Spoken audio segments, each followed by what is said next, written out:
हाल ही में नेपाल ने अपने 100 रुपए के नोट में भारत के नक्शे के कुछ हिस्से को अपने नक्शे में दर्शाना शुरू कर दिया है, जिसमें भारत का लिपू लेक, लिम्पियाधुरा और काला पानी का क्षेत्र शामिल है।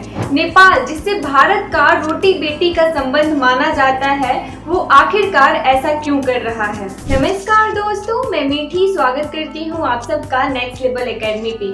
दोस्तों, आज की इस वीडियो में नेपाल से संबंधित हम पूरे मामले को समझेंगे। इसके अलावा हम ये भी जानेंगे कि नेपाल जो है आखिर किस बल पे भारत विरोधी गतिविधियों को अपना रहा है, और साथ में हम ये भी देखेंगे कि इससे भारत और नेपाल के अंतर्राष्ट्रीय संबंधों पर क्या असर पड़ सकता है। नेपाल के तत्कालीन प्रधानमंत्री पुष्प कमल दहल प्रचंड, जो शुरू से ही एंटी इंडिया माने जाते हैं, उनके नेतृत्व में यह निर्णय लिया गया था। इस पर भारत सरकार ने कड़ी आपत्ति जताई थी।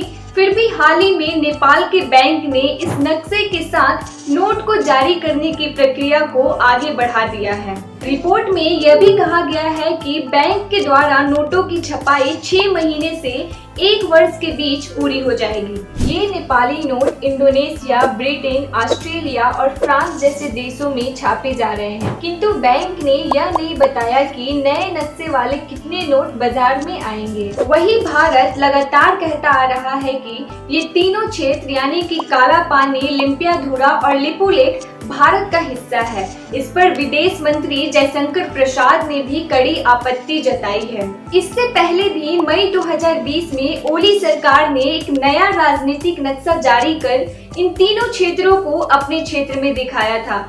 यही नहीं, नेपाल के संसद ने इसे अप्रूव भी कर दिया था। माना यह जा रहा है कि नेपाल ये सब चीन के संरक्षण में कर रहा है, किंतु देखना अब यह है कि भारत सरकार इस पर क्या कदम उठाती है। चलिए अब बात करते हैं भारत नेपाल अंतर्राष्ट्रीय संबंधों के बारे में। भारत और नेपाल 1850 किलोमीटर से अधिक की लंबी सीमा साझा करते हैं।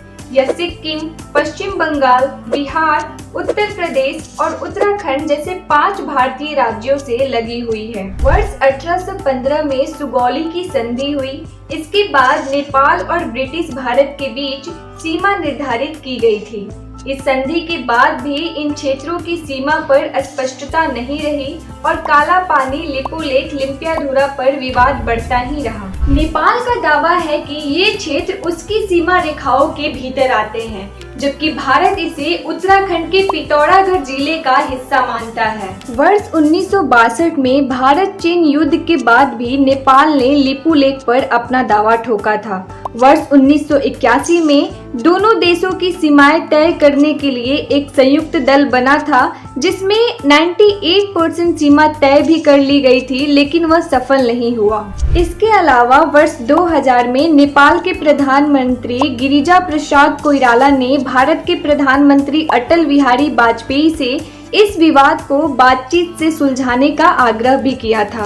वर्ष 2015 में जब भारत ने चीन के साथ लिपू लेक रास्ते से व्यापार मार्ग का समझौता किया था, तब भी नेपाल ने भारत और चीन के इस समझौते पर कड़ी आपत्ति जताई थी। और वर्तमान विवाद तब शुरू हुआ जब भारत ने लिपू लेक से होकर मानसरोवर जाने वाले 80 किलोमीटर सड़क मार्ग का उद्घाटन किया। इसी के विरोध में नेपाल के द्वारा नया राजनीतिक नक्शा जारी कर भारत के इन क्षेत्रों को अपने क्षेत्र का हिस्सा दिखाया गया।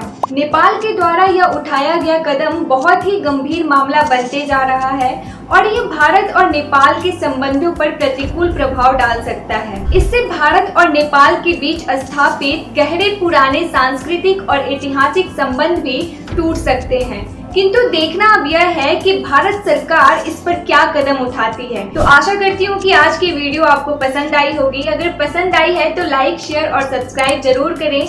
मिलती हूँ मैं नेक्स्ट वीडियो में आपसे, तब तक के लिए धन्यवाद।